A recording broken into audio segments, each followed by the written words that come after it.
په دې مخلوقاتو باندې چې دا قسم نا قسم عذابونه راځي، دا قسم نا قسم اپتونه راځي، او بیا خصوصا په مسلمانانو باندې او بیا په پښتنو باندې کله بدامني امن نشته، کله سیلابي، کله یو قسم اپتی او کله بل قسم اپتی. دا مختلف قسم اپتونه چې راځي دا ولې؟ دا یو انتهایی یو اهمه او یو خصوصي یو وجه ده. حضرت موسی علیه السلام د الله رب العزت نه تپوس وکړ، و یا الله ته چې خپه یې موږ ته به څنګه پته لګي، او ته چې خوشحاله یې نو یا الله موږ ته به څنګه پته لګي.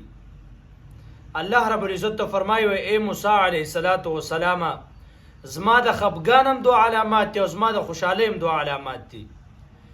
زه چې د مخلوقاتو نه او د خپلو بندګانو نه خفه یم نو دو علامات دي.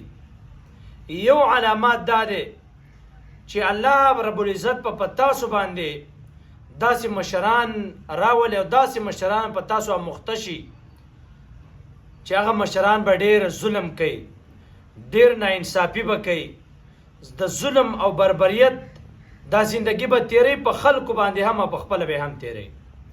تاسو یو څو ګورئ په دې دور کې دغه زندگی دا کو نه ده.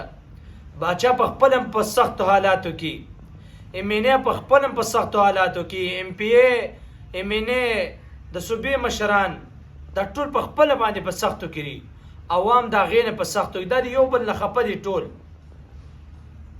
بدامنی ده، هر طرف ته مرګ دی. دا د الله رب العزت د خفګان علامت دی.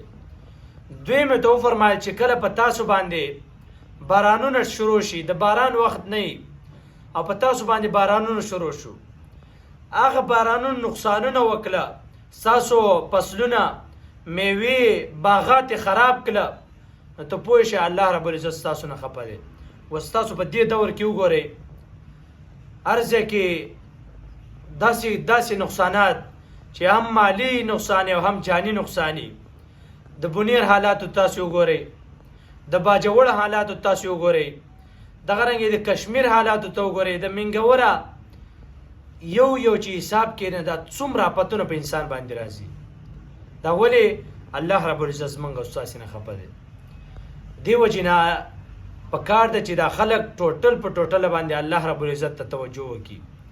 دا خلک الله رب العزت ته سر په سجده باندې شي، الله رب العزت ته متوجه شي. نو می قسم دا دواړه علامات د خفګان د شته دی او که نشته، دواړه علامات موجود دي.